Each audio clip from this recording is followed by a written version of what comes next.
they must return to the Hellmouth. No! An all-new Buffy. On an all-new Buffy, their darkest fears have come true. What do we do? I stop it. A return to the edge of the Hellmouth to face the forces of the apocalypse. The end of the world. Again? An all-new Buffy.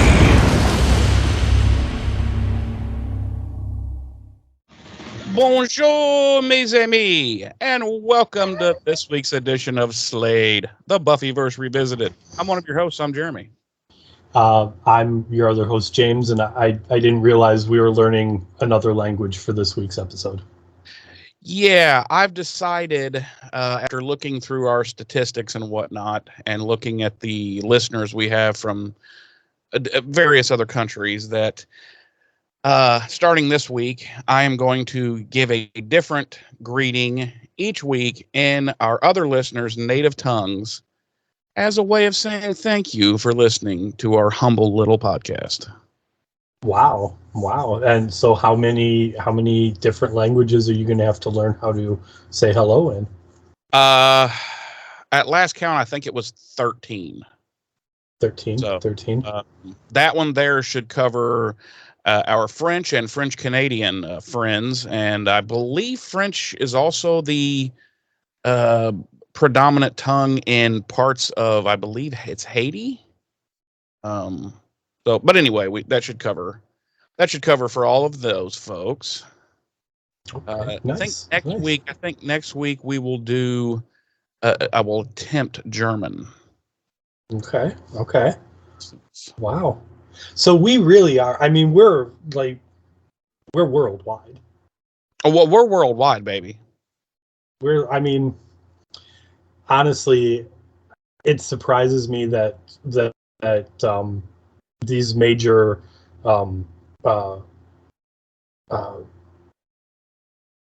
audio companies like Audacity and Wondery and Spotify and whatnot haven't reached out to us yet to bankroll us, basically. Yeah, to give us at least a 7-figure contract. Yeah.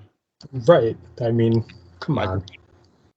Agreed. It just shows that they can't handle our.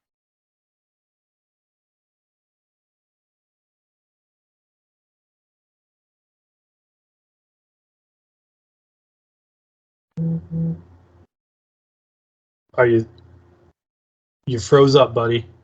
You froze up.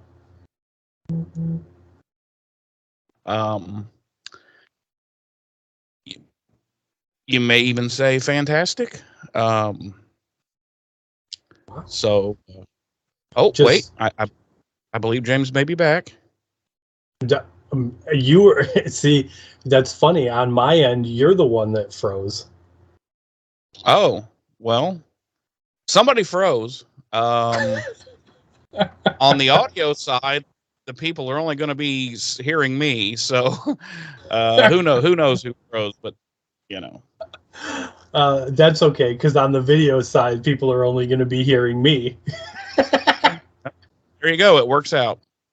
So just at roughly the 3:10 mark into the podcast, just sync up the video and the audio, and you'll get both sides. Yeah. It was a fantastic way to start our show. It was just me going, "Oh, you froze up, buddy. You froze up." So it was nothing. It was nothing. Just me going, "Well, James is gone. He has frozen, and I'm gonna say words now and wait until maybe he returns." That's hilarious. That is hilarious. I failed to mention we will be jumping into season 4, episode 11 of Buffy the Vampire Slayer this week. Episode entitled "Doomed." We will. But yeah, like you're saying, it just goes to show that those companies have no taste whatsoever. No. In the kind of talent that they're backing. Who would you rather listen to, us or fucking Joe Rogan? Honestly. Right. This fucking whack job, wackadoodle conspiracy fucking weirdo, or all of this sexy? Exactly. I mean, come on, look at us. Be honest. Come on. We all know the answer. We all do. James, how are you? How you been? What's new? What's up? The weather sucks. Yes, it does. Here in the Midwest, as you are aware, because you are also in the Midwest. Sub-zero temperatures for several days in a row. During the day, sub-zero temperatures for probably close to a week and a half now. No, about a week and a half. Overnight. Just too much snow. Yeah. It's just so. What Jeremy and I have decided is that we had previously said that all proceeds from merchandise sales would be going towards a charity. That's not the case anymore. It's going to be going towards getting Jeremy and I the fuck out of the Midwest. Yes. We'll be setting up shop in sunny LA. Yes. We will have a studio and everything there. Yes. We are going to be, I don't know if Jeremy will get this reference, but some of the listeners might. We're going to be the new Rhett and Link is what's going to happen. We are going to be the new mythical crew, the new iteration of that. I do not get that reference. No. You should look them up. Rhett and Link, they're hilarious. Good Mythical Morning. I think you'd probably enjoy it. But anyway, yeah, the weather here's sucked. The weather outside is frightful. Yeah. So you know, and so anybody else is aware. I'm presuming somebody brought it to your attention because I know you don't really check the YouTube. I am aware that last week's Angel episode loops back on itself somehow. I'm not gonna fix it. I'm not gonna fix it. Okay, all right. Yeah, it was brought to my attention, and I was like, "Well, I don't do the video and the YouTube shit. I will let him know." Yeah, I'm not gonna fix it. Just when the logo comes up again after like 59 minutes, the podcast is over. I was like, how in the fuck do you loop the episode back on itself and not in, like, how does that even happen? How does that even work? I have, the only thing I can figure is that I must have accidentally clicked it. Twice. Into the creation window? Into the edit window. But it is what it is. Yeah, once you see the revisited logo pop up again, the podcast is over. Starting over. It's starting over. Once Jeremy and I say goodbye, just turn it off. And then we immediately say hello again. It's restarted. It's just restarted. It's fine. I'm not gonna fix it. Nah. Yeah, because I also had a handful of people hitting me up saying from the week before saying, where the fuck is the video version? And I was like, I don't know. I was like, I have no idea. Yeah, no, it took me a couple of days. I was like, the audio version's there, guys. It's always there. It has never not been there 6 a.m. Monday morning. It's always there. No, the audio version is always going to be where it needs to be at the time it's supposed to be. The video version is much 100% more likely not to be there come Monday morning, depending on when we end up recording. Honestly, and it's strictly what it's based on. Well, and I've told people, I'm like, listen, guys, if it wasn't for James, there wouldn't be a video version. I was like, I would have never bought a camera. We wouldn't even have a video version. So that's more of like I look at that more as like an extracurricular bonus. 100%. I'm like, listen, it's gonna be there this week probably, but I don't know when. I don't handle it, and Right. frankly, I don't care. Going forward, this is my promise to everybody that likes to watch it. Going forward, if it's not up by Wednesday morning, then you can count on that it will be up sometime Wednesday, along with the following episode of Angel. I will upload the next episode early as a bonus for your patience if I don't get Right now don't do that, because that will fuck us for the next week. That will fuck us up for the next week. No, they get no bonuses. It's just simply Wednesday will be it'll be up. Yeah, it's, and honestly, It like I takes a said, lot more time and a lot more work to do the video version, and more time to upload it than it does the audio. The audio shit that I handle is, I have such a routine, and I have such a it's easy for the audio. It's quicker and easier editing and uploading the audio than it is the video. So that's why the audio's never it's always there at 6 a.m. Monday morning, because I upload them in batches. However many we have banked, they've already been pre-edited. I shouldn't say pre-edited. They've already been edited, pre-uploaded, and batched and queued up, so they automatically drop. It's just it's a lot easier. James has to do each one of the video ones separately, and it's a whole fucking process. So yeah, I mean, just to give you an idea, I have to download the Skype video, which that part typically doesn't take very long. But then I have to go in, I have to edit out like a certain amount of the beginning so that we don't get that YouTube will frown upon. Right. And then I have to splice in like our logo, the Buffy, logo, the trailer for the episode, if there is one, the TV guide promo for the episode, if there is one. Then there's however long our episode is, and then I have to splice off stuff at the end of that episode again so that we don't get flagged by the YouTube gods and all that. And then downloading that, saving that and downloading it can take up to an hour to an hour and a half. Right. It has to.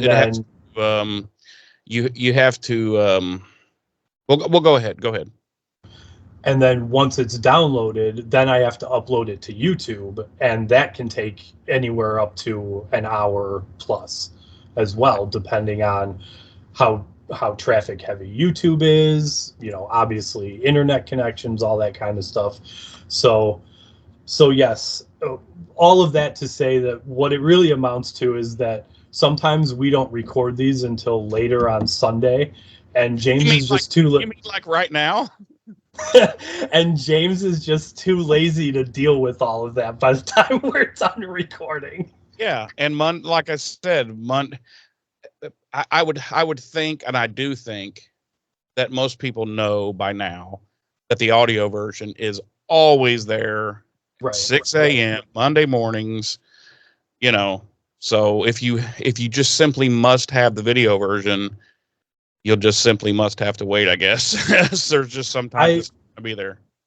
The week prior, honestly, was the reason it was so late was it was just such a series of like shit events cascading into another for me that it was literally every day it was the last thing on my mind.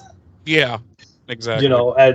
And like I hate to put it that way because it makes it sound like I don't care, and I do care, but kind of in the grand scheme of everything else that was going on for those few days, it was literally like low thing on the totem pole, and I apologize for that too. And you should apologize. And I just did, and I will try. Usually, I don't go more than a day I'm usually not much more than a day late in posting it. And a dollar short? She's more like a couple $1,000s short. Yeah. On a regular basis. But anyway, I feel you. we have wasted enough time talking about my shortcomings as a podcast host. No, that's not your shortcomings as a host. That's your shortcomings as a producer. That's right. My shortcomings as a podcast producer, and I apologize, and I will do better. And I'm beginning to see why maybe we're not getting picked up by a larger a larger conglomerate. And you're also beginning to see, as time has gone on, you're like, you know what? This is a lot of fucking work. It really is. I mean, and we've talked about this before. It's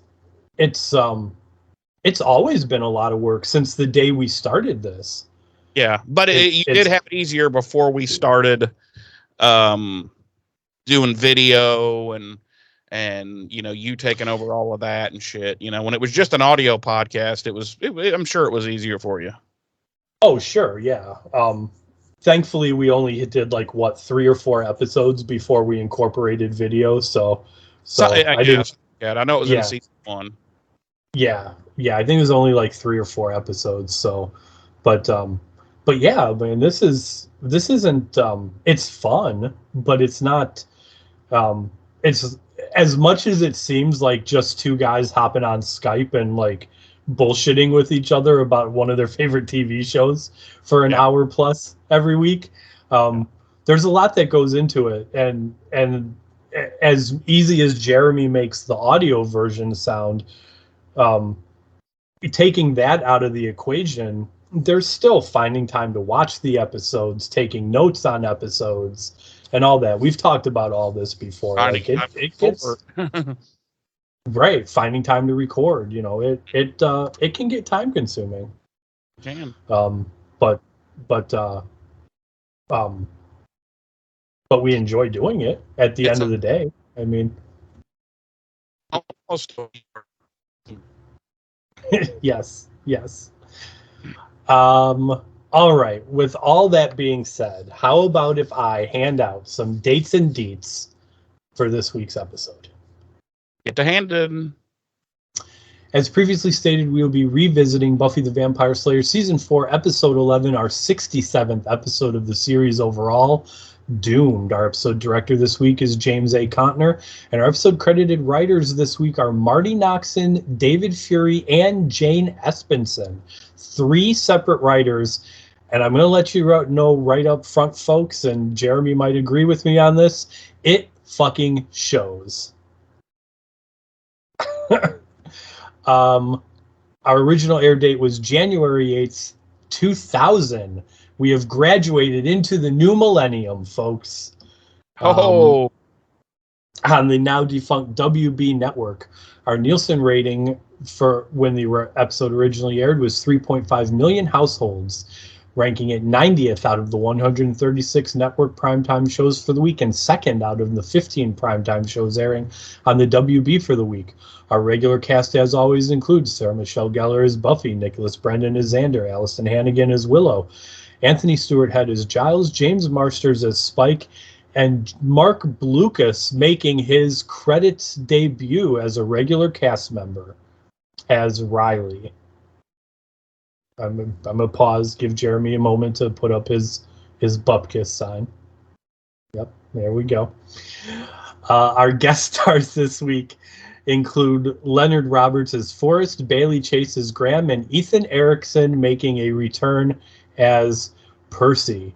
Our episode synopsis this week reads, a suicidal Spike is revivified by an approaching apocalypse, while Buffy and the gang must return to high school to seal Sunnydale's Hellmouth. Okay, all right.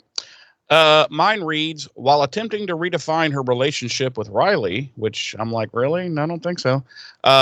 Buffy must also stop demons that are determined to reopen the Hellmouth. Yeah, I'm like, well, we'll get into it, but I don't think mine's super accurate this week. The first part, at least. Yeah. So we jump in to our cold open, and we pick up right where last week's phenomenal, stellar episode Hush left off. And Buffy and Riley are sitting silently in Buffy's dorm room, and finally Riley just blurts out, "What are you?" And an irritated Buffy responds that she's a Capricorn.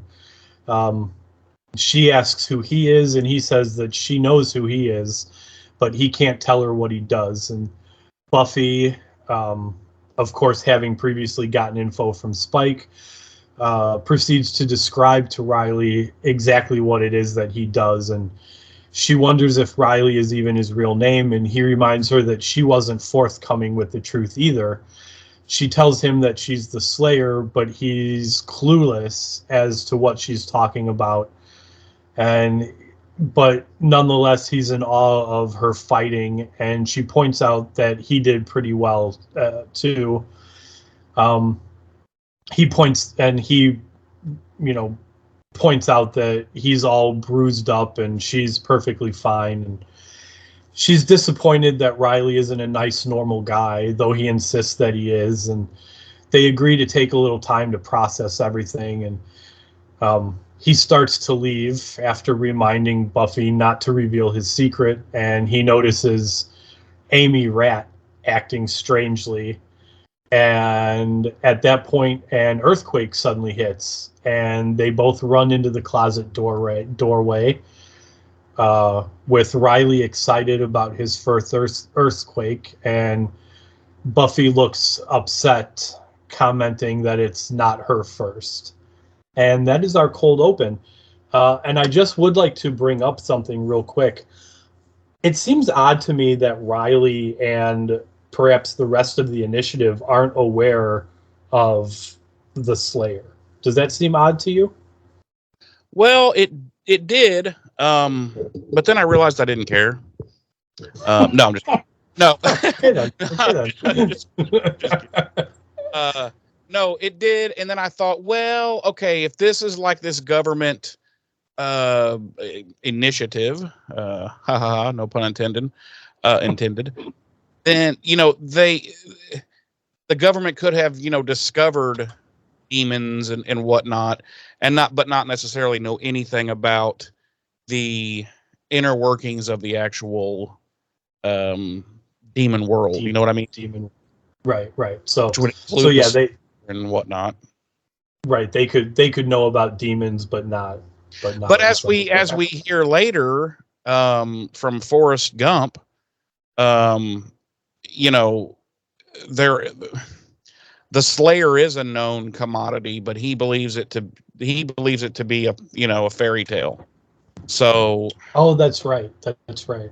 Honestly, who the fuck knows? Like you said, this episode shows that there were 39 writers. Right. Yeah.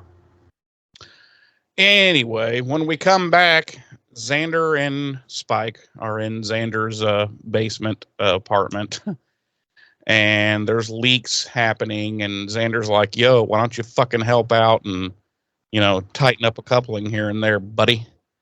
And he's like, "I got to get to work. You got to fix these fucking leaks." And Spike says something like, "Oh, you have to get to work where you can continue," or how did he say that? Where you can continue to constipate America, because he works at like a pizza place. And Xander's just tearing him down, and then at one point he turns around and Spike's got the big monkey wrench in his hand to try to fix the pipes, and he like raises it up and it just wants to just bash Xander's brains in from behind, but then he's like, "Oh," and he gets the fucking pain in his head and shit, and Xander continues to dress him down, and then says he's got to go to work, and he leaves. And we cut to Willow checking in with Buffy, and there's going to be an aftershock party, because this one dorm is just throws a party for every goddamn thing that happens. Apparently, like a person sneezed this week party. So if I had gone to like actual college instead of community college for the limited amount of time I did, I feel like that would be like the the dorm I was drawn to. Yeah. Would be like whoa, Tom sneezed, we're gonna have a party. Like that's Yeah. where I would be all the time. Yeah. Not me. Just FYI, not me. I generally don't I don't like people generally. So yeah, I wouldn't be there. Buffy heads off to Giles to discuss this thing because she's kind of got a gut feeling that this wasn't just your average ordinary California earthquake. She thinks there's something else going on, and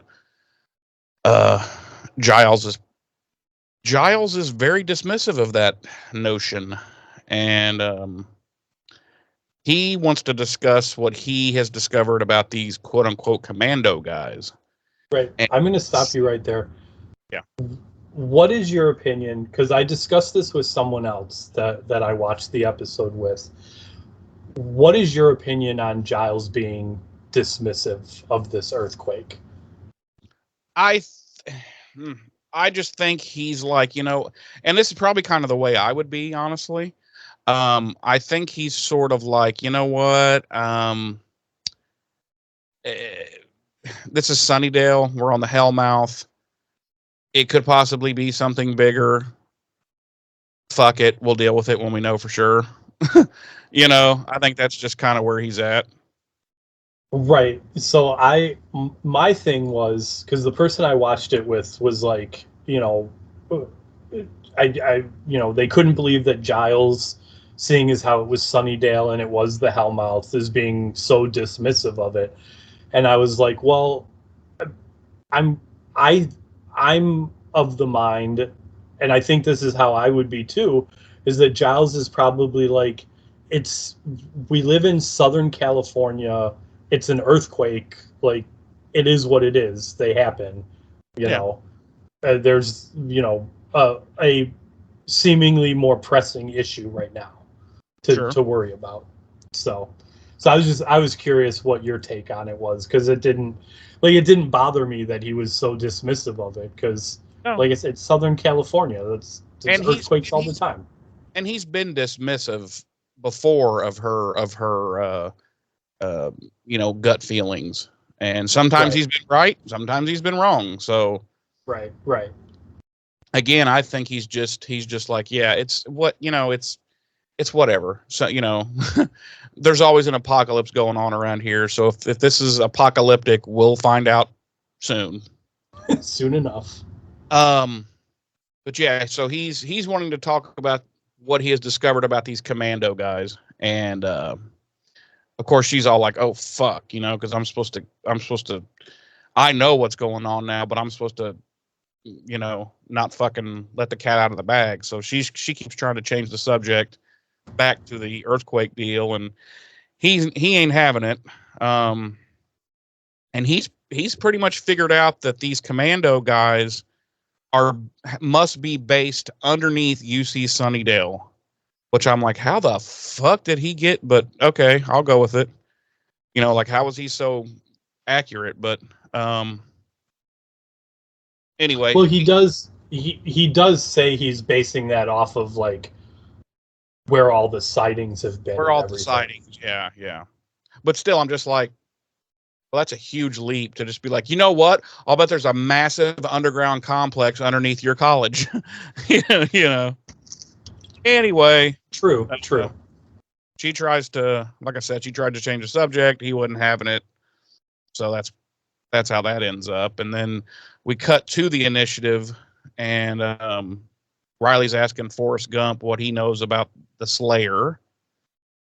And this is what I was talking about earlier. This is where Forrest is like, well, it's just a myth that the monster's made up. It's like their boogeyman, yada, yada.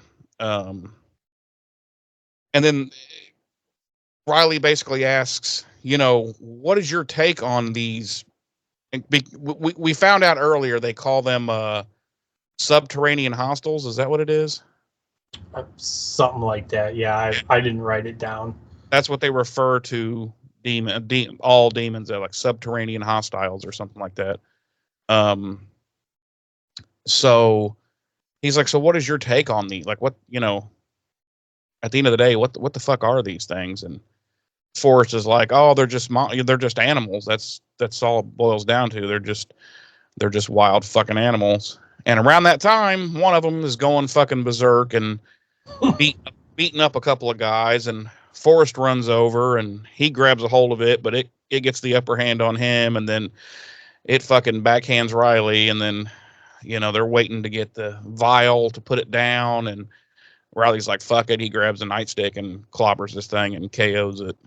And he's like, what the fuck is going on around here? Like all the hostiles are like going bonkers today in their cages, and Forrest Gump is like, well, it was the earthquake. It makes everything crazy. And I'm like, oh, that's a perfect fucking, explanation. Thanks. Right. Thanks.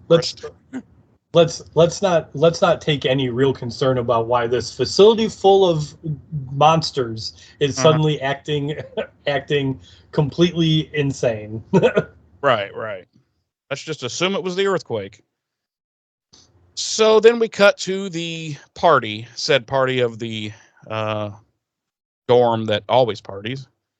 And Willow sees Percy. Do we all remember who Percy is, James? I remember who Percy is. Do you remember who Percy is? I do, but you should fill in our audience just in case they've forgotten. So anyone who doesn't remember Percy, he is the dumb jock that Principal Snyder made Willow tutor that was near the beginning of season 3, right? Or yes. Mid season 3? Yeah. Beginning to mid, yeah. Beginning to mid season 3. We've seen him. I think this is like his 4th or 5th pop up on the show. Yep. So yes, that's who Percy is. In the I just bring this up because it always makes me laugh. In the initial, basically Snyder threatening Willow to tutor Percy, Willow mistakenly thinks Snyder wants her and Percy to mate. Yeah. I always get a kick out of that. But yes, that's who Percy is. We've seen him about 4 or 5 times up to this point. So he's a minor reoccurring character. Yeah. So Willow sees him at this party and she's like, yo, Perce, the fuck you doing here, brah? She's like, Sup, dog? Sup, dog? No. And she's like, I thought you got the scholarship to USC. And he's like, oh, yeah, I do. But she goes here. It's this girl, Lori, who apparently he's dating, or come to find out, probably just using. So Willow's like, oh, okay. And she tries to have a little small talk. And this Lori chick is a massive cunt from Jump Street. She's just, I mean, if you watch the episode, you'll see what I mean. She's just a massive bitch. And so they're like, yeah, we're going to go. And they just kind of cut out and leave Willow hanging. And she's like, wow, what a dick. Meanwhile, we cut to a guy. This was a weird scene. I felt a weird cut to scene where we cut into like, okay, so we're out in the main party area. Then we cut to this scene, which looks like a bedroom. And it's a dude like that appears to be completely naked. Because you can't see from his waist down, but from his waist up, he has nothing on. But he's mixing some drinks and shit. And you're just like, what the fuck is that? Is this guy like dipping his balls in people's drink? Is this like a sex thing or so? Like, what's happening? And then he yells out the door. He's like, what is it? Is it limbo? He says. Yeah. Naked limbo. Yeah. He's like, if you guys are still wanting to do naked limbo, I'm in. And it's just fucking weird. And so he goes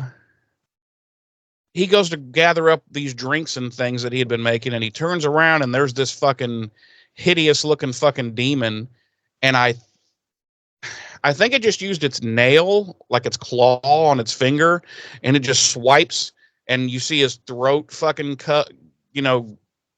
cut open. He drops all the shit, and there's just fucking blood everywhere. And it's like, ooh, that's a pretty nice little fuck you to the censorship gods there on the WB. So, we cut back out to the party, and Willow overhears Percy and this bitch ass Lori, and she's all like, what's with you and that girl? And he's like, who? Willow? Oh, she's just this, the captain of the nerd squad that fucking, tutored me in high school. She's nothing. She's nice, but that's all. He's like, I like my women hot. And I'm like, this Lori chick you consider hot? And of course, Lori's all happy because she's a hooer. So they begin making out, and depressed Willow, after overhearing this, what she should have done was punch them both in the throat. But she's Willow. She's super nice and sweet. And so instead she's just sad, and she goes off into a room and lies down on a bed. Around that time, the power finally comes back on in this dorm, and she gets this feeling that she just gets a feeling. So she kind of rolls over and looks next to her, and there's the dead dude in the bed, looking quite dead, with this odd symbol like carved into his chest, and it's like a pyramid with an eye in the center of it. And of course, Willow's like, yeah, and which I'm pretty sure we all would have felt that way. Well, not me. No. Would you have hugged him? Just been like, "Hey, sexy." No, I probably just would have rolled back over and gone back to sleep. Gone back to sleep or finished crying, whatever it was I was doing. Finished crying. So, let's see. Oh, I love this scene. It's probably one of the few scenes in this episode I actually liked. Hint, hint. Xander walks back into his little basement apartment at his mommy's house. And Spike, he walks in, and there's just like kind of like a mess and stuff. And he's just like, what the fuck, Spike? You haven't done anything. And he doesn't see Spike, but then he hears Spike, and Spike's all like, don't turn around. Don't you fucking turn around and look at me. And so, of course, Xander does. And what's he see but Spike in one of Xander's Hawaiian shirts and his little fucking short fucking khaki shorts. He looks ridiculous. And of course, Xander thinks it's hilarious, and he's Spike has shrunk his shirt and all of his stuff, and I guess fucking ruined it. And they end up getting into quite a fight, and Xander loses his temper and basically just tells Spike to fuck off. Like, you're nobody, you're nothing, you're not even scary. He's like, with that chip in your head right now, I could beat the fuck out of you and you couldn't do anything about it. He's like, but you know what? You're not even fucking worth it. And he just walks away.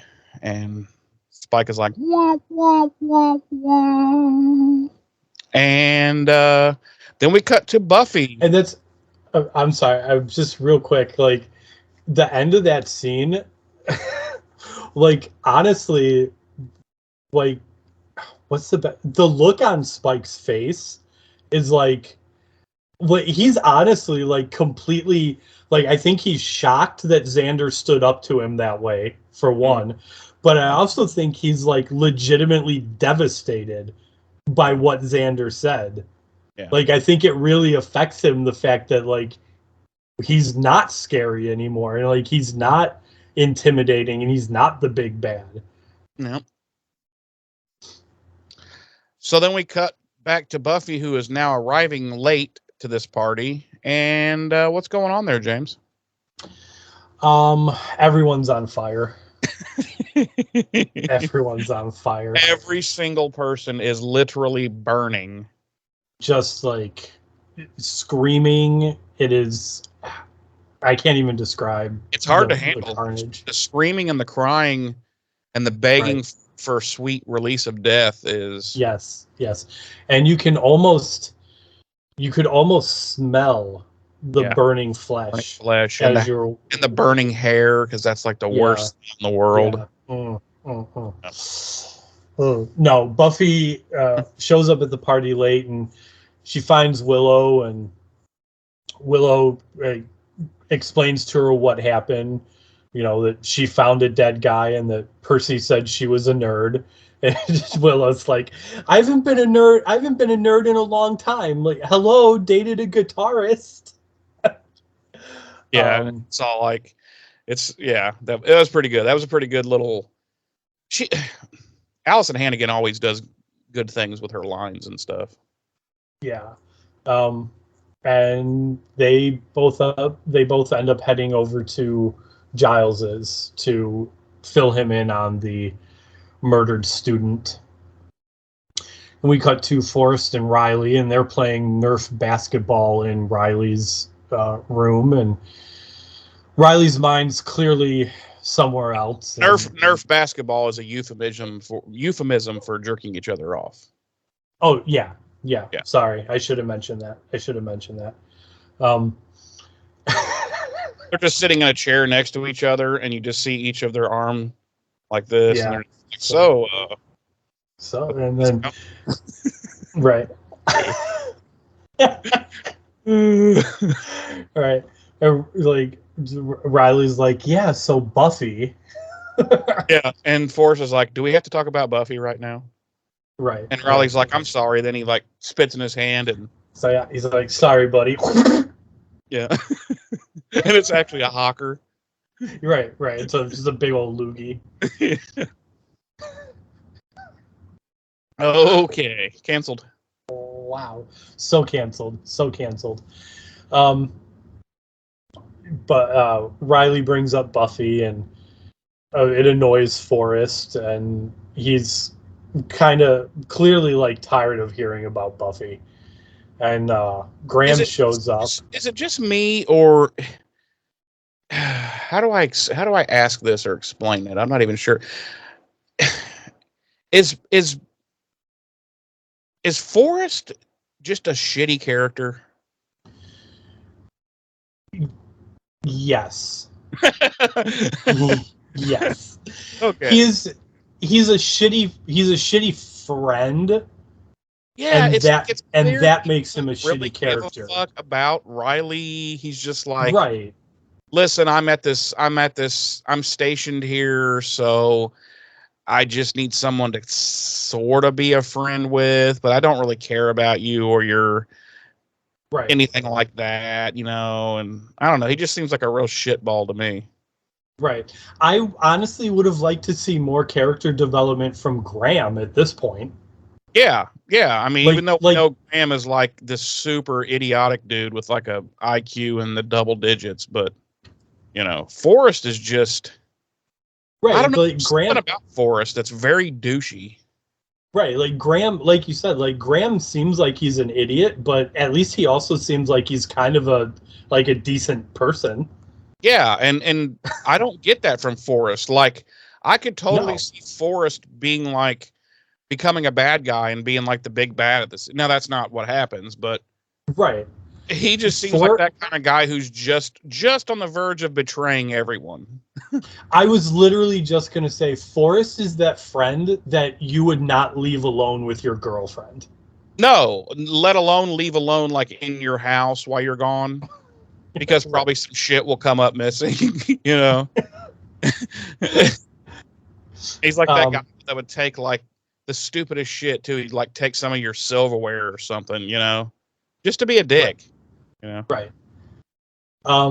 So Graham shows up and he lets them know that there was a murder at the Aftershock party, and he couldn't get close enough to determine if it was a demon related or not. So Riley says he'll investigate while they report to Walsh. Then we cut over to Giles. Giles's sweet pad, and like, why? How come? So just kind of off the beaten track right now. We've mentioned this before. Like, Giles has a sweet pad. Angel has a sweet pad. How come everyone else's accommodations suck? Yeah, I mean, I would say that's because Angel and Giles are the oldest characters. Okay, that makes sense. And okay, they're established, right. and you know, everyone else is, well, school age. Yeah, that's true. That's true. That's true. Yeah. So the gang's all there, and they're discussing both Percy, who Xander points out would still be in high school if it wasn't for Willow, and the dead guy. And Willow reveals that the victim was propped up as though whatever killed him had and drained his blood had probably taken some with. And she ends. And the way it was laying kind of naked on the bed there, he might have been diddled. He was, yeah. The corpse had definitely been sexually assaulted after death.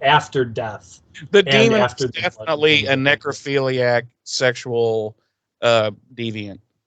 Right. And after the body had been drained of blood, the demon fucked it. I mean, let's not sugarcoat it. Let's not sugarcoat it. He took it to Pound Town. He railed that corpse. Do you think he took one of those little fucking tentacle things that it looked like hair, and you think he was like jabbing it in the butt with that, or? Oh yeah, 100%. Okay. I just didn't know if I was the only one that thought that. Yeah, no. Yeah, definitely. That's how he got the corpse's sphincter loose enough for his demon dick. Right. Because, and dude, that his demon dick is like a cat. It's like a cat dick with the barbs on it. Mm-hmm. You know? Yeah. Yeah, definitely. Yep. That's why he had to drain the blood out of the body. Right, because he knew that it wouldn't survive that anyway. Right. You know, human cannot survive a demon dick down. No, not. There's something wrong with us. There's something fucking wrong with us. Canceled. So canceled. If we keep it up, you won't have to worry about learning too many foreign languages. Heyo!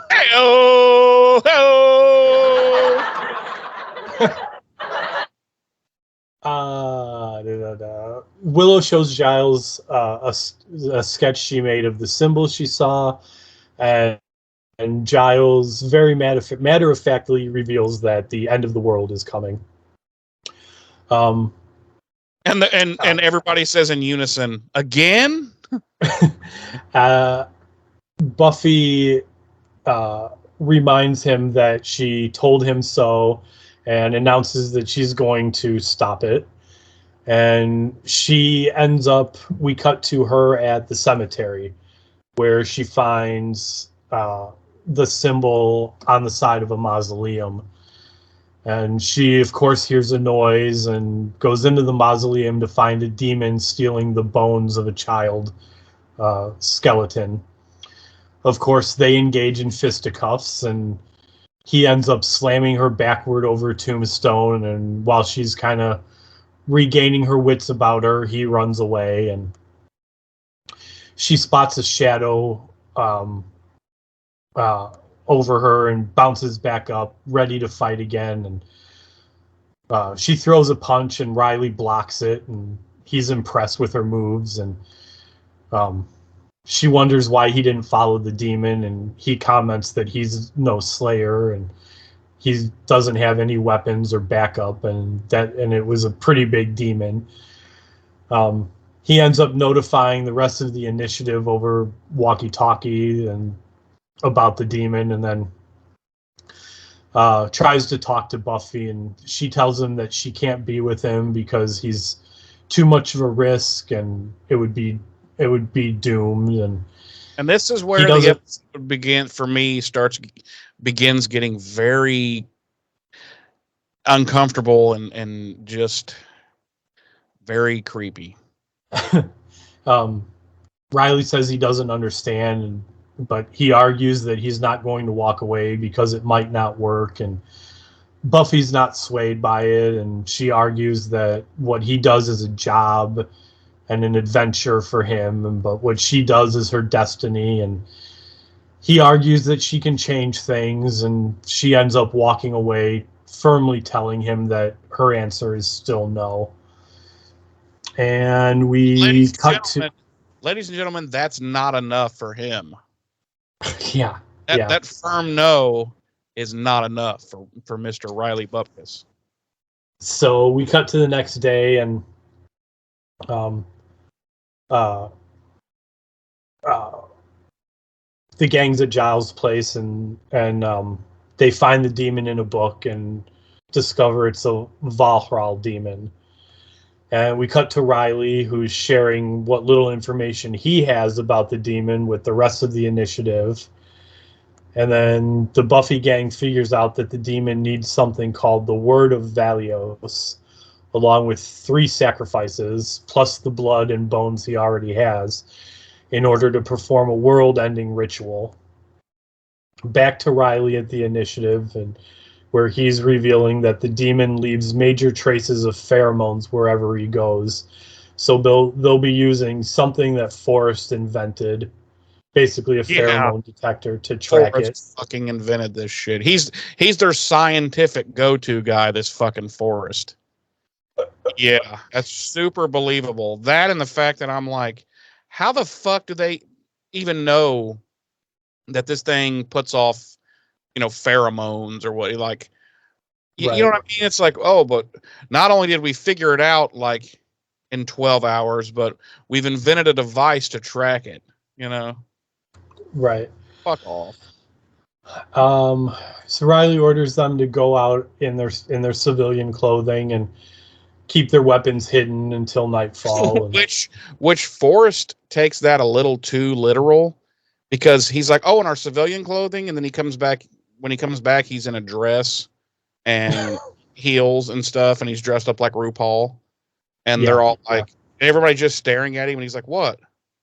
And they're like, dude, and he's like, oh, because don't forget, like this is literally the turn of the millennium, and right. Things like that, like, it's okay, but not that it wasn't okay back then, but like, it's more your other characters wouldn't bat an eyelash at it now in TVs and movies, but back then it was like, so of course he shows up in a dress, and literally every character on screen starts cracking gay jokes, and it's very uncomfortable. It's very uncomfortable. And he doesn't realize like that he did that, and he's like, oh fuck, right? Oh, shit, I just outed myself. And he's like, ha, guy, I just let's see what you said. Just joking, guys. And he throws himself down a big pit, and they're in the initiative.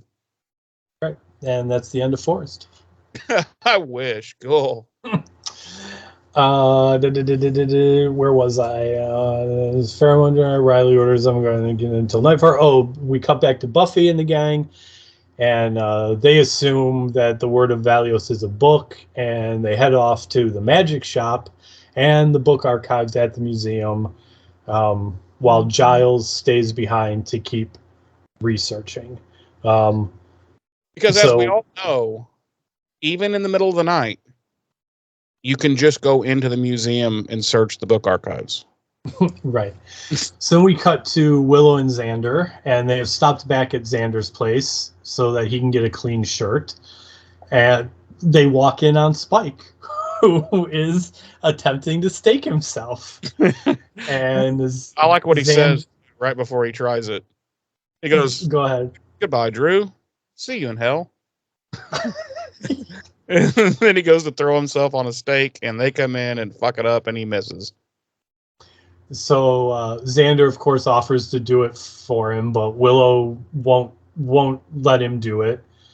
And Spike asks if he's even remotely scary anymore, and Willow points out that the clothes don't help, but and then ends up insisting that he has to come with them because they can't leave him alone, because he might kill himself. And then we cut to that later that evening, and Buffy runs into Riley on the street. And why don't you tell us about the extreme creepiness that proceeds in this scene? Yeah, so once again, Riley ain't taking no for an answer.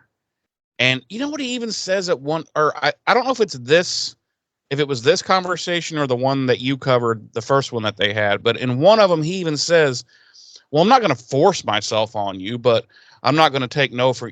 And it was just really like, really, bro, you should say that. You should verbalize that, because it seems like verbally you are forcing yourself on her.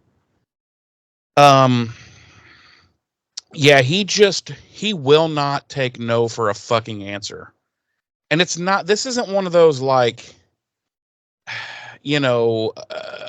attractive, kind of endearing, won't take no for an answer kind of things. This is one of those. No, this is like she told you no, I'm not interested anymore, and you're still like, that's not good enough for me. Yeah. And like I don't know that I was prescient enough to understand it back then, but definitely now, in intervening years, like this whole scene really gave me the ick, as the youngins say now. Well, when you combine it with the first one, yeah, it's like, what the fuck, Right. Because it's not like, this isn't, it's like you were saying, like, this isn't like a heartwarming, like, endearing, I'll never give up on our love type of thing. This is like, yeah, because there was no love. Right. She's like, it's like, no, dude, she told you no, and you're really pushing the issue. Yeah, it's not like they're this old married couple and he's trying to desperately to save their marriage. Like, they've never been together. They've not dated, she's just like, yeah, this, and he's like, no, I'm going to stalk you. Right. And I don't like, listen, guys, like, I don't know what our age demographic out there is, but listen to me. Look right in the camera. This guy. Listen to me. If a girl tells you no, she's not interested, you walk the fuck away. Yeah. Yeah. Like that's what you do. You take your lumps and you walk the fuck away. You Leave go her alone. And you plan for your never mind. I'm sorry. You write your fucking manifesto.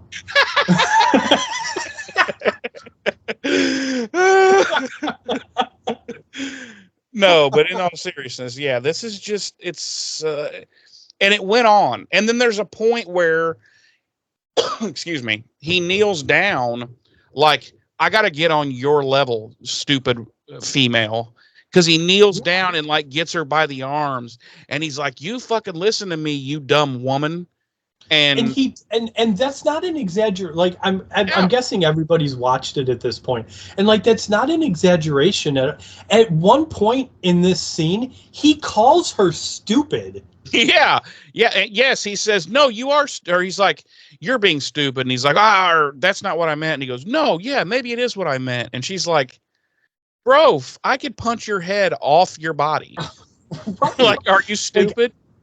And this scene, like, you already mentioned it, this scene goes on way too long. Especially when you combine it with the one they just had. Right. It's been like, in real time, it's been like 8 minutes since the last one. And with this one, she wraps it up by saying, literally, my answer is fucking no. Or no, how does she says it? She says, God damn it, how does she finish it? Because her line is really good. She's like, I can make up my own mind, make my own decision, basically. And my decision is basically fuck off. Right. And then he's like, fair enough. Walks past her, like brushes against her, like he's some middle school like kid putting the shoulder to you. So I'm like, yeah, fuck, bro. Like, what are you going to get write your manifesto or what? Like, it gets to a point, and I don't remember exactly what she said, and I wish I had written it down, but the gist of it is she has to order this man to leave her the fuck alone. Yeah. Before he's finally like, fine, I'll leave you alone. And then, For like now. you said, right. No. And then, like you said, he literally like middle school boy brushes past her and bumps shoulders with her, and Yeah. I'm like, it gives me the ick just thinking about it right now. Yeah.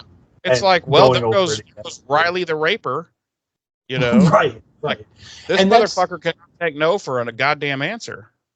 and these two scenes with him not taking no for an answer kind of sum up like an issue that I've had, and I don't know that I've brought it up yet, with the Riley Buffy relationship so far this season. Well, I have brought it up, is that it's all just there all of a sudden. Yeah. Like, In his mind, they've been together for 5 years now and have a 2 kids and a mortgage, you know? right, like it just, when we talked about this a few episodes, when it first came up, when it first dawned on Riley that he liked Buffy, and apparently everyone knew it, and we were like, no, everyone didn't know it. I didn't know, the viewers had no idea. Yeah, you've been very cold and very standoffish with Buffy since the two of your two characters met. But now all of a sudden, I just realized there's never been a greater love in my life than Buffy Summers. You know? Right, and like this uh, uh this level of determination, I guess, for lack of a better word, from Riley isn't, it hasn't been earned on any level. There's no justification for it, because like you said, it's not like they're an existing couple who've been going out and like he's just like trying to fight for their love or anything. Like, as far as I'm concerned, and I think most viewers, like, this isn't a relationship at all. No, it was in the Like, infancy of possibly becoming someone who might go on a date with you. right, like they've literally been on one date that we know of. It was a picnic, and Willow ended up crashing it. Right. I know. It's Like, fucking, I don't, it's yeah, ick. yeah. It is. I'm sorry. Go ahead. Proceed. No, believe me, I know what you're saying, because I kept thinking, we just had this same scene, 7 minutes ago, and now we're having it again. Anyway, so now we're outside the historical museum in Sunnydale, and Willow and Xander and Spike are leaving, having been unsuccessful in their search for this Word of Valios book. So they get into this this spiel basically, and Spike just drags them both, dude. He's like, you're not even helpful to her, he's like, you guys are just in her way. He's like, you couldn't even keep Dog Boy around, talking about Oz, and he basically verbally owns them both. And then he turns around and he walks away, and he's like, and he's the camera, you can see he's just like, got him. He's just got this smug, like, shit-eating grin on his face. Yeah. Like, he's so proud of himself. Yep. And then we cut to Giles, who is at home, and he's still, researching and whatnot this Word of Valios or what have you. And he's going through, he finally finds like a picture of it in one of his books. And he says a line that I thought was awesome. Something along the lines of, he goes, "Oh, once again, dear." Yeah. And he jumps up from his table and he starts rummaging through one of his chests, and he finds the fucking talisman of, he's had it this whole time. Mm-hmm. And when he realizes it, he's like, fuck. So he grabs his shit, like his coat and stuff. He's getting ready to head the fuck out to find Buffy and stuff. And too late, all three of the demons are already in his house. And I was like, what the fuck? What the fuck is this? Yes, thank you. I literally, like I said, I watched it with another person, And I said to her, I was like, what? How the fuck did they even know that Giles had this fucking thing? And why wouldn't they have already been there before now? Right. They're not drawn to this talisman. There's at no point is it ever verbally or visually shown that they are in any way drawn to this talisman. Right. So They just no fucking idea where in this entire city this fucking thing is at. But right. just as Giles discovers that he has it, they're there. Right. They somehow also know that Giles has it. Like, what? Yeah. And they immediately, and I'm going to give props here for the fucking stunts and shit, they fuck him up. Yes, they do. They literally scoop, body slam him just like wrestling through a table. And I was like, holy shit. EC Duck. No, they fucked him oh up. my God. My God.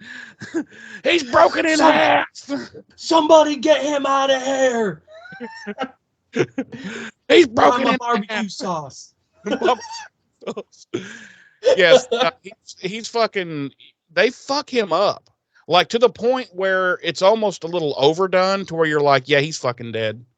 There's no fucking human that's surviving that beating. Like he is especially somebody in their mid 40s. Speaking of someone in their mid 40s, I would not have survived that. Like the Buffy, the Scooby Gang would have had to. They would have come home or come back there to Giles to find me dead. Or at least paralyzed, and I would be eating through a straw the rest of my life. Because they fuck him up. So they all get back, or they do arrive, and they find Giles he's fucked up. He's got fucking ice packs everywhere. He's got this, he's fucked up. And he tells them, he's like, the fucking talisman, I had it all along. I didn't even realize it. He's like, I bought it at a sorcerer's estate sale, but I thought it was just a knockoff. So he had also discovered in this book that the ritual is a means to reopen the Hellmouth. So that means they have to go back to Sunnydale High. And that's where they go to. Unfortunately, when they get there, the ritual's been done, the Hellmouth is open, and they all die. They all die. That big tentacle demon from when the Hellmouth opened back in season 1, and then again in season 3, in the Zeppo. It's fully emerged from it. It looks like Cthulhu. For anyone that's familiar with Cthulhu. Yeah, but it also has, it looks like an enormous penis. And it has tentacles growing off of it. And it just touches people with its tentacle, like on the lips. And it's just like, this tentacle comes and just like, it's really fucking disgusting. So they arrive in the school, and boys, the school fucked up. And I'm like, okay. It's going on a year. It's been since the school was nuked. In what world would there not be a fenced barricade around this very dangerous building? Or B, would they have not already pulled this fucking shithole down? Right. Yeah. So, and they're able to just walk in. Stroll in? Yeah. And Buffy's like, be careful. This building looks like it's going to come down any minute. And I'm like, you think? Do you think? You think it might? Right. You think? You think? Thanks a lot, structural engineer Buffy. Yeah. Considering we blew it up and it really shouldn't be standing right now. Right. Okay. So they just kind of meander through the halls, and at one point, Xander steps on something, and he's like, "Ooh!" And you look down, and it's this gooey stuff, and he's like, "Ooh, mayor meat." He's like, char-broiled, and they finally Which make is it. which is another thing. Like we're at least a year on at this point. There would not still be like Yeah, you would think gooey. biological matter would have decayed by now. Right, exactly. But no, it looks like there's just chunks of the mayor all around the ruins of the school. So they finally make it to where the library used to be, because if you recall, that's where the opening for the Hellmouth is. Yes. And sure shit, there's the three demons performing their ritual. And the ritual, oddly enough, is they're in a circle and they're sucking each other's dicks. It's such a weird ritual. I was like, at first I was like, is this, what? Yeah. They're taking turns blowing each other. Yeah. I was like, are they doing what I think they're, yes, they are. They are doing wow. Okay.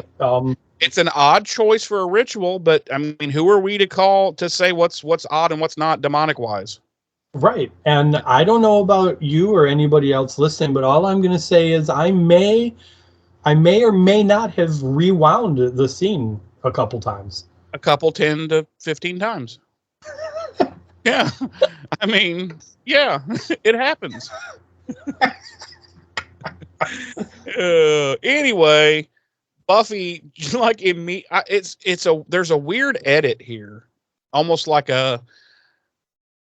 she just like, okay, they're looking at the demons that are performing the ritual, and then it just immediately like cuts to her just flying down there, and karate fight immediately ensues. She's just she's fucking backhanding, kicking, and Right. it's a funny way it's cut, but she's just there all of a sudden, just fucking their world up. And they're like, whoa, bitch, we're just three demons trying to suck each other's dicks. Like, why are you down here fucking punching us? Yeah, they're like, whoa, whoa, whoa, whoa, whoa, whoa, whoa, whoa, hold up. Listen. We know you're the Slayer and all. We know we may have killed some people to get some blood, but ultimately all we're trying to do is suck each other's demon dicks, okay? And you are fucking up I have lost it now. I have to start all over. Right, like look at me. I have gone flaccid. Yes. Like that. I know it. I understand it's a demon dick and it might not look like I'm flaccid right now, but this is flaccid. This is flaccid. Okay. Now we're going to Tom over there is going to have to fluff me. He's going to have to fluff me up again. Yep. So that Gerald can get back to sucking. Yep. So, by the way, nice to meet you. I'm Larry. Right. By the way, nice to meet you. I'm Larry. Could we please have some privacy? And at the very least, could you at least not just come in here and start punching us in the face while we're getting our dick sucked? Right. It's very rude. How do you just come in here kicking and punching us when my dick is in Gerald's mouth? Right. Like, that's fucked up. It's rude. And it raises some questions. Questions. It clearly you have issues with demons, clearly, which it's not right. Okay. Yeah, we're people too. B, it seems like maybe you have a problem with homosexuality. Yeah. Our sexuality is none of your business, Slayer. So I'm not sure what the bigger issue is for you, Slayer, whether it's the fact that we're demons or the fact that we're male demons sucking each other off, but either way it's not cool, okay? It's not. It's not cool. It's really not. This is why we have to come to the ruins of a school in the first place to hide this from other people, and that's not right. We shouldn't have to hide who we are. In this entire town, the only thing that does not judge us is the Hellmouth. Right. Okay? That's why we're here. And you just come in here assuming, I don't know what you're assuming, that we're evil or something. We're trying to practice who we are. We like sucking dicks, okay? We like we like sucking dick. And if that's not cool with you, then I think you need to look inside yourself. Because Yes. obviously the problem is with you and what's going on in here. Not with me, and not with Tom, and not with Gerald. Okay? Right. So you and your friends, please leave. We're gonna get back to sucking each other off.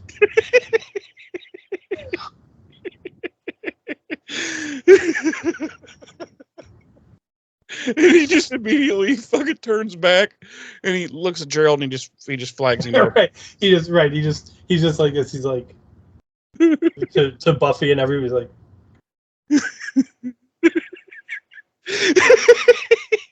here, I should turn this way because then they can see me.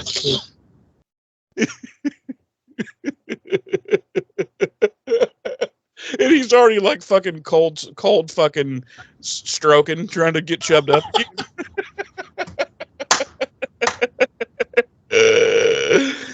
Oh, shit. Oh my God. What was that? Like a 10-minute tirade. Okay. That's the longest one we've gone on in a while. It is. That is. Yeah. Anyway, what's really going on is she flies down there, starts fighting. There's just a big fucking fracas. And one of them's like got Xander and it's just like beating the shit out of him.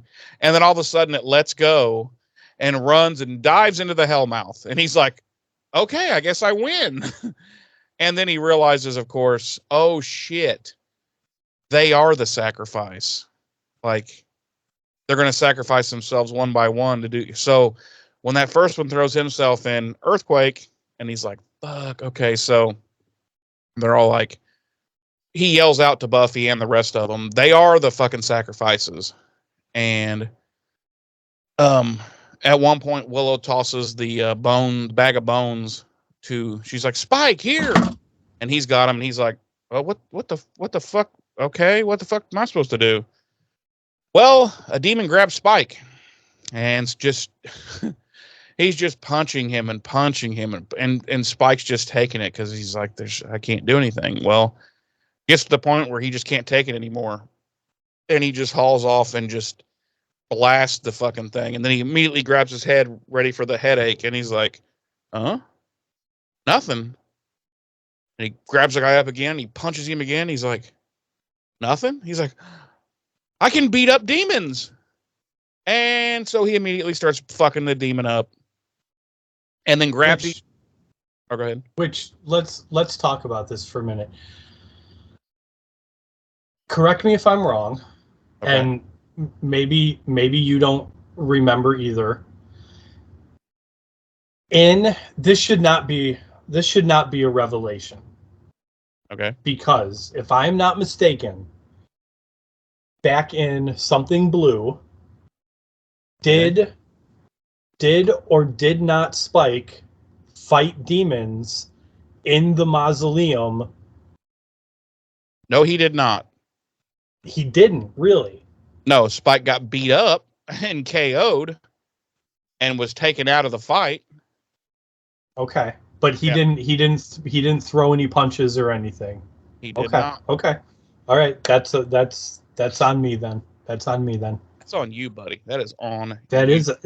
I'm gonna be honest with you. The fact that you remember that and have pointed it out for me is going to help save the score of this episode. Yeah. Listen, Larry, Tom, and Gerald are very upset that you fucked that up. Hey, but at least I wasn't the one that was like backhanding them and roundhouse kicking them just because they were sucking each other's dicks. Yeah, that's true. That's true. Like, I don't care. I don't care about that. I'll call you a lot of things, but you're not a bigot. No. 100%. Anything under the sun, practically, you could call me, and it would probably be true. But I am not a bigot or any sort of a phobe. So let's not mix it up here. Yeah, let's not get it twisted, kids. Right. I'm tolerant. I am tolerant. Just about anything. I am tolerant, except of people. And that's right. not any specific people, just people in general. All of them. All of them. Fuck them. Yeah. Fuck them all. Gay, straight, white, blue, purple, green, yellow, orange. I don't like them. Don't like, especially the orange ones. Well, there's only one orange one I know of. Well, I don't like that motherfucker. No. I was waiting. I was going to let you go. Anyway, whoa, sorry. So yeah, Spike's all happy when he discovers he can fuck up demons and not get any pain in the head. So they're like, "Don't throw it in the hole." Well, he picks it up and throws it in the hole. And they're like, "God damn!" And he's like, "What? I was helping." So now there's only one demon left. And if that third demon gets in the hole, things might go bad. And Buffy's fighting that last one, and it kind of gets the upper hand on her when, out of literally fucking nowhere, Riley arrives in full G.I. Joe gear and begins fighting the demon and is quickly dispatched. And Buffy continues fighting it, at which point she is dispatched. And the demon grabs the talisman and jumps into the fucking hole. Boy, oh boy, here we go. Buffy's like, I'm just gonna sit back and let you go off on this because I know what's coming. You go ahead. Yeah. Buffy's like, she looks at Riley and she's like, I'm going in after it. And he's like, well, yeah, of course. I mean, that's what you should do. And he's like, but you're coming back out because Go-Go Gadget string thingy. he has this ridiculous, horrible prop attached to his belt that it's got a little like a carbiner on it, which he hooks to her belt. And then it's got a literal shoestring, actually something thinner than a shoestring. And that's attached to it. And then she goes and dives into the hole, and he begins feeding out the line that's thinner than a shoestring. Okay? Just so we're all on the same page. You know what's funny about this? I'm going to tell you, because I watched the episode, and I had these same thoughts that you are, and the person I watched it with, she had these same thoughts. And now I'm thinking back on it, and I'm like, for me personally, I don't know about you, for me personally, what is it, where do I draw the line with that sort of thing? Because I'm going to tell you right now, I'll watch the fuck out of a Batman movie, like Batman 89 or whatever, and like it's essentially it's the same thing, like with his grapnel gun. But that's fucking Batman. and I'm like, is that where this is Buffy. And I'm like, and that's what I'm thinking to myself right now. I'm like, is that where I draw the line? Like, if it's not Batman, am I just like, no, this is ridiculous. This is insane. That would never work. If it's not a character who has been shown to use these types of things before and is a clear master of such things, and let me continue. No, go ahead.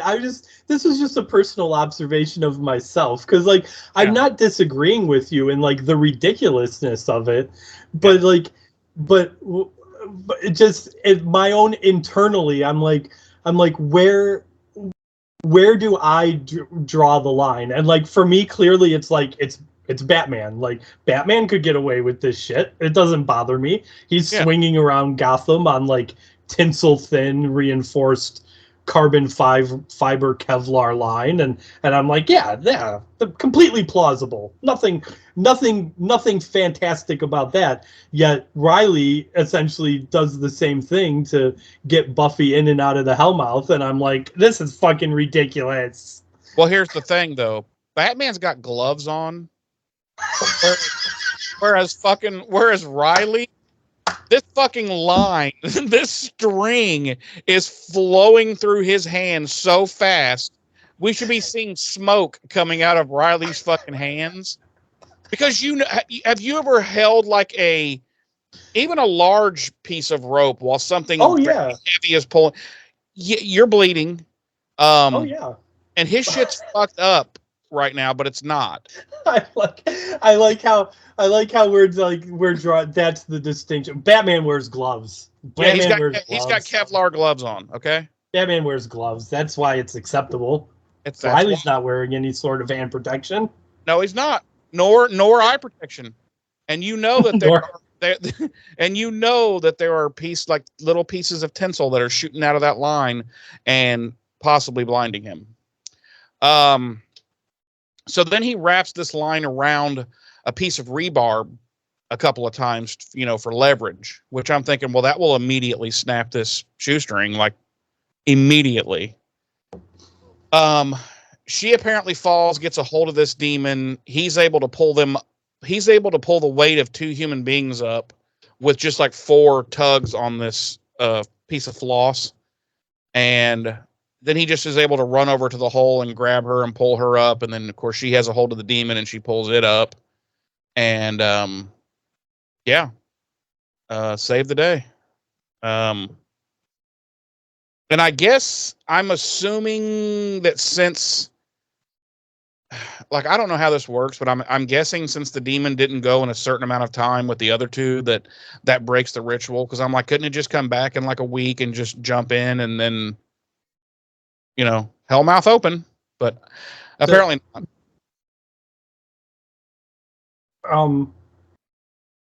No, I think the demon died, didn't it? I think the demon died. It just didn't die in the Hellmouth. I don't know why it would have died. It just jumped in, and she jumped in and grabbed it, and they pulled it back up. Oh, I'm almost positive the demon died. I know it looks up, and it's like, and it like thumps its head down. I just assumed it was like KO'd, or. Well, you missed the part where he looked up, and before he's like, and collapses again. He's like, I was just trying to suck dick. He's like, I was just trying to get my dick sucked. And yeah. He was like, I just wanted to live my life. And then died. Yeah, and he actually held up a little sign that's got his thing and his eyes were X'd out. That's how we knew he was dead. Yeah, exactly. So debris starts falling and like the building's about ready to fucking oh, I'm sorry. Wait, I'm way behind. We've already done all that. So they leave the school and they're all like, yeah, it's kind of small, isn't it? And Willow's like, yeah, fuck this place. And they all stop before they leave. And they all piss on the school. Yeah. It's so weird. It is. I was like, how did the WB not frontal? Right, not even this is the basic cable channel get away with full. It's not basic cable. It's not basic cable. It was over the air. WB was over the air. Oh, right. How did they get away with full vag in prime time on a teen dramedy and swang and schwang? Right. But hey, it was the 90s. Actually, it was 2000. It was the 2000s. It was the millennium. That's all I'm gonna say. Yeah. So they're all like, "Yo," Willow and Xander are like, "Yo, Riley. So what are you doing here?" And dressed up like G.I. Joe, and yeah, he makes a bunch of bad fucking excuses, and they're all like, And at one point he looks at Spike and he's like, "Hey, don't I know you?" And Spike's like, "Who, me or Ner? I'm a pal of Xandir." Tries to put on this really bad fucking like Southern accent. And he's like, "Oh, okay." Oh God, James. Here we go.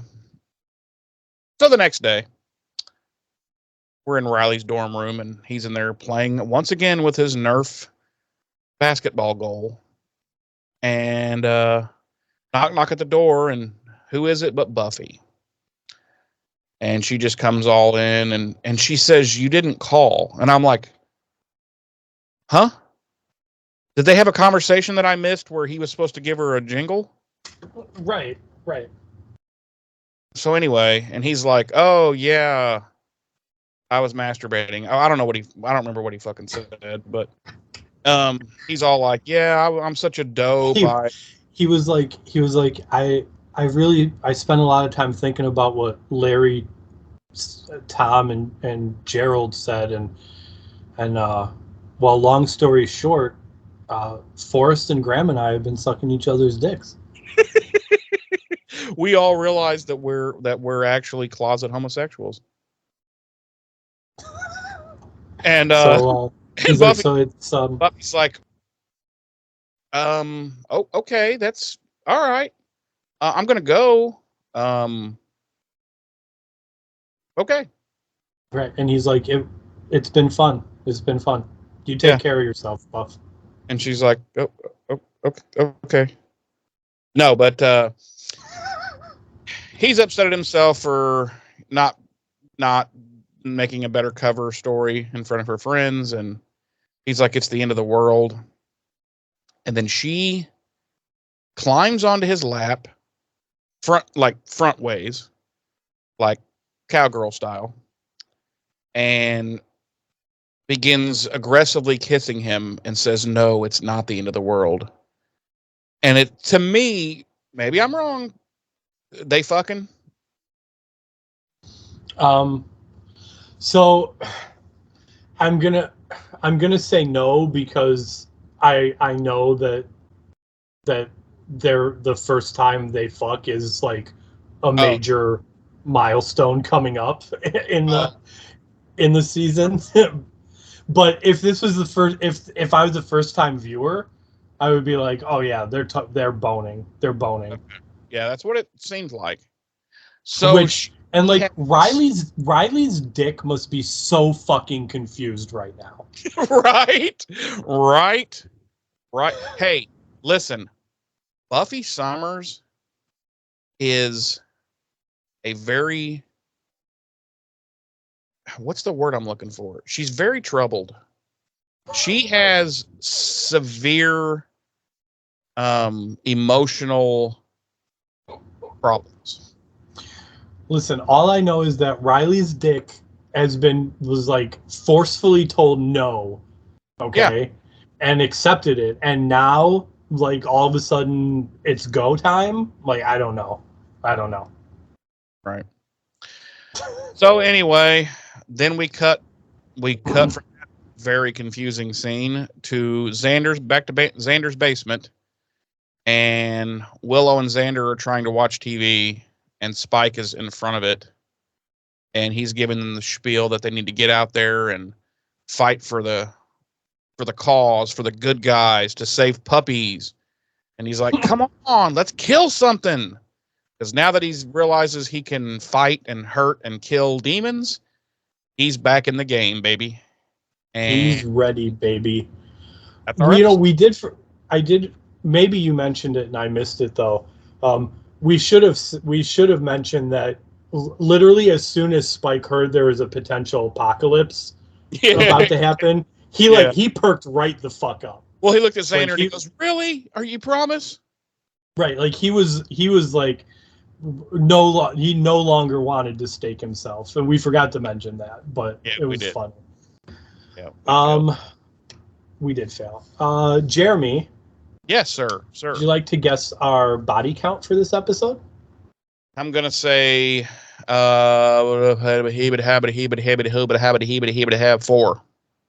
4, yes. Good job. Hell Oh, wait. Round of applause for Jeremy, everybody. Thank you. Thank you. Our music this week, Echo Belly with Mouth Almighty, The Helicopters with Hey, and of course, as always... Did you say Mouth Almighty? Yes. Which ties right in... Tom and Gerald. Which ties right into Larry, Tom, and Gerald. And people, inevitably, someone's going to ask me, why did you come up with the names Larry, Tom, and Gerald? And I'll tell you right now, it's because for some odd reason, the first three people that popped into my head were Larry David, Tom Cruise, and Gerard Butler. But I went with Gerald instead of Gerard. Or James, the truth. Those are all three ex-lovers of yours. Damn it, Jeremy. Why are you telling people these secrets? That's what we do here on our show. And of course, as always, Christoph Beck with our original score. Jeremy, would you please tell me and the lovely Slade fans, both listeners and viewers, how many returns to the Hellmouth do you give this episode? It's a 1.5. 1.5. Okay. It would be a 1, just a flat 1 for me. But I'm giving it a half point because of my love of Spike and the fact that he's got some awesome fucking lines in this episode, and that his character has a big shift in this episode. You know, kind of becoming. This is kind of the beginning of him becoming the new Spike. Not trying to give anything, but so yeah, that gives it a half a point. Other than that, hot fucking trash, dude. I'm sorry. It's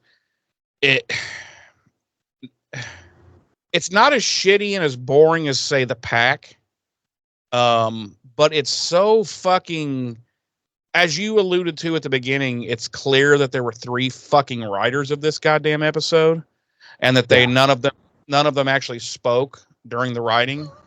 They each just wrote a different act of the the screenplay, and then they duct taped it together. Right. The fucking all the shit with Riley, the icky Riley shit, where he's basically coming out as a known rapist is, and then the fact that after you're so proud of Buffy that she's, you know, standing her fucking ground, and she's like, no, I said no means no. And then she goes at the end and takes a ride on the fucking baloney pony. It's like, what the fuck, man? Like, that's just such a shitty thing to show girls at that age, you know? Right. That's such a dumb thing. And yeah, it just, to me, this episode, other than the Spike stuff and some funny lines from Giles, it has no redeeming qualities. There's no Walsh in this episode, which I'm not saying I missed that, but I'm just saying there's no Walsh. Right. It's just not good. We don't see Tara, who we just met last episode. We don't see or hear any mention of her. Am I forgetting, like, who hell? Oh, we don't see how am I drawing a blank on her name? That's so ridiculous. Xander's girlfriend. Anya. Yeah, Anya. We see no Anya. It's just like, what is this episode? Like here's my thing too, like, and granted, I get that behind the scenes it has to do with number of episodes and all, but like, how is Mark Blucas, Riley, a regular cast member in the credits before Emma Caulfield as Anya? Hello. Like, and I don't know. What is this? What is this? Seems like something that was thrown together last minute, or something that they were like, well, we're going to work on that. That'll be, we'll do that later in the season. And then somehow it got fast tracked and they're like, no, we need to make this. I don't know. I could be wrong on all accounts. All I know is this is a fucking hot, steaming pile of monkey shit. that they just smeared all over the screen, and I don't know what it is. I don't know how it moves anything forward at all, other than Spike's character.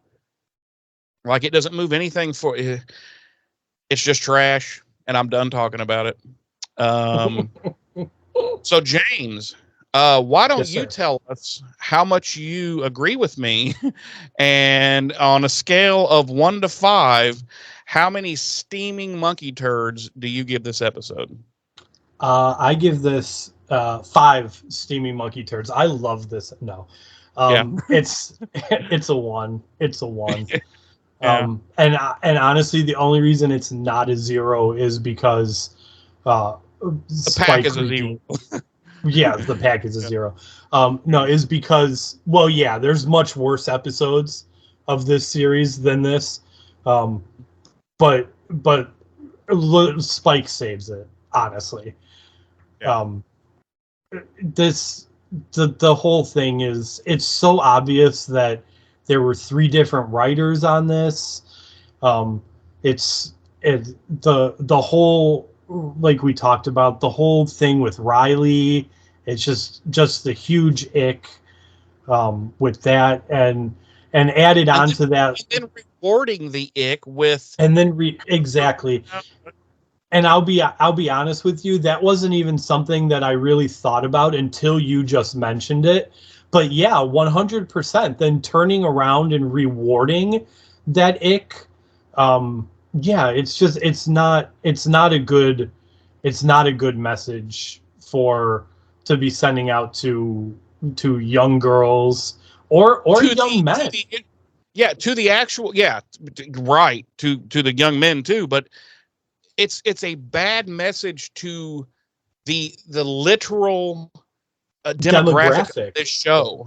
Right. You know, it's such, like, here we are 25 years later rewatching it. We're no longer the demographic for this show, but we were when it came out. And it's just not a good fucking, it's just so no. Yeah, and then as a society, we have the audacity to wonder why, unfortunately, a decent population, or a decent percentage of the male population out there, is the way it is.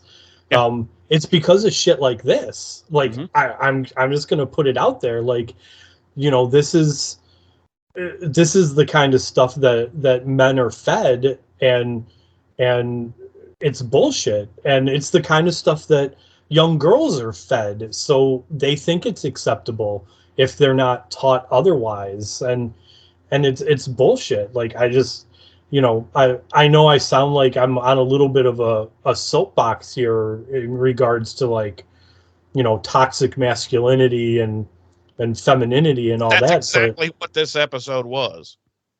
Right. Like, there's, you know, and granted, you know, we do have the benefit of 30 years of growing in hindsight, you know, to you know, going into watching this. But man, I don't even remember, and we've said this before, like, a big part of the reason I don't like Xander rewatching this is because, unfortunately, I see a lot of myself in Xander. Yeah, it reminds me of who I was 25 plus years ago. Right. But even at that, like, I never have I ever been told no and been like, well, that's not an acceptable answer to me. Yeah. And continued to pursue it. We're you know what I'm saying? We're going to need to get you on the yes train, so I'll call you. like I know this is going to be hard to believe for you and everyone else, especially with this Putnam. I've been rejected plenty of times in my life. I don't buy it. I know it's hard to believe. I know. But it's true. I have gotten my fair share of no's, probably more than my fair share, if we're being honest. Probably my share and a little bit of somebody else's. But I've never been like, I don't know. Like, I've gotten my rejection, and I've like I've taken my lump. You know what I'm saying? Like, I've been like, Dude, all right, well, I that's was that. always the type that, like, if I got rejected, don't worry, I won't be bothered. Like, I shut the fuck down, like, Right. embarrassed, and just like, oh fuck, and I just kind of like where you shrink to this big and you just scurry away quietly, and Right. Like, don't worry, exactly. I will not ever speak to you again because I am now totally embarrassed. Exactly. Right. Like, oh, you just shot me down, so guess what? You will now not have to worry about ever thinking of my existence again. As As far far as as you know, I am now dead. right, as far as you're concerned, I no longer exist. Please have a wonderful life. Thank Yeah, you. exactly. Like, I don't get I this know this. I will mentality. not accept Like, no as an answer. It's like, okay, right. well, how I about a don't punch in the throat? Would you take that? right. Will that work?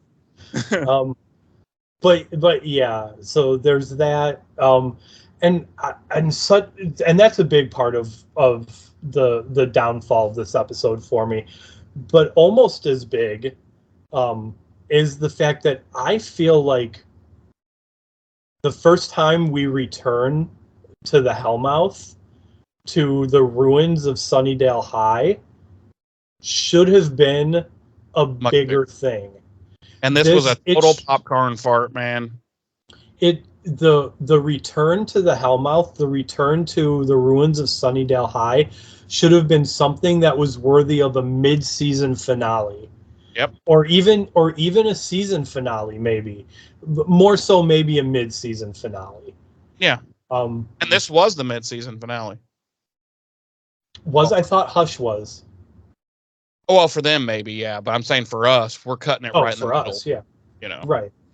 Um, but yeah, this definitely should have been at the very least a mid-season finale. Yeah. And it should have been a big spectacle event episode, and it just wasn't. Like, this was, to coin a term you use, a popcorn fart. Yep. You know, so yeah, literally the only redeeming aspect of this is Spike, which is hard for me to say. But there's also some great Giles lines and shit in there. Yeah.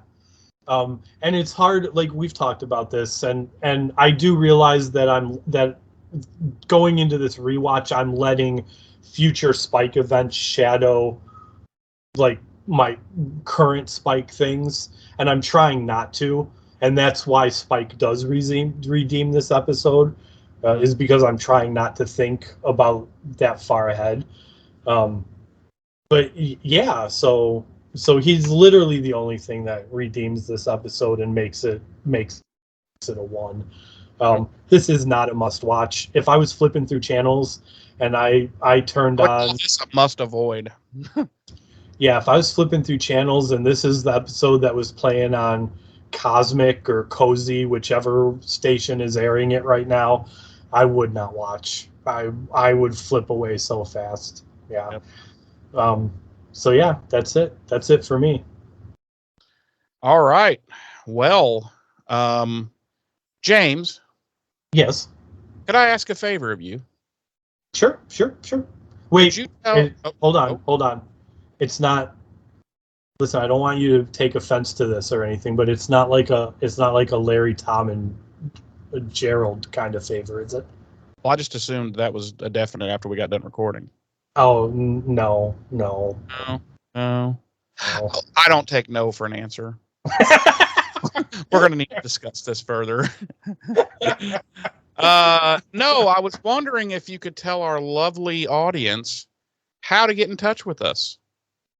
Go to BuffyRevisited.com. It's that simple. Go to BuffyRevisited.com. You're going to find a link to our Facebook, our YouTube, our email, which is BuffyRevisited@gmail.com, and a link to our merchandise store. Hit that email link. Send us an email with your thoughts, opinions, comments about this episode or any episode or Buffy as a whole, and or the podcast. Hit up the Facebook link. It'll take you to posts about any of the episodes we've covered so far. You can leave your comments, thoughts, and opinions there. I do frequently post other things, articles or whatnot. Feel free to read those and comment on those. Hit up our YouTube. Again, you're going to find all of our previous episodes that you can hop in there. Leave us your comments, thoughts, opinions, concerns, and all of that. And again, the merchandise link, hit it up, buy some Slade the Buffy Revisited merch. There's t-shirts, there's hoodies, there's sweatshirts, there's mugs, there's blankets. I have it on good authority that the t-shirts and the mugs are quality. I have the mug. I know someone that has the t-shirts. Darlene bought some merch. She said it's all good merch. Yep. So feel free to hop over there, purchase some stuff. Like we've said before, once we hit a certain dollar amount on proceeds, that'll all be going to a charity of undetermined origin as of yet, because we haven't made any money. I'm thinking the Larry, Tom, and Gerald Fund. The Larry, Tom, and Gerald Fund that's probably a good one. But yeah, that's all I've got. All right, fantastic. Next week, we're going to be jumping into Season 1, Episode 11 of Angel, Somnambulist. Yes. And that should be interesting. I won't give any spoilers away, but I'll just say that should be interesting. Okay. Thank you all for joining us this week, of course, and we look forward to seeing you next week. I've been one of your hosts. I'm Jeremy. I'm your other host, James. Ta-ta.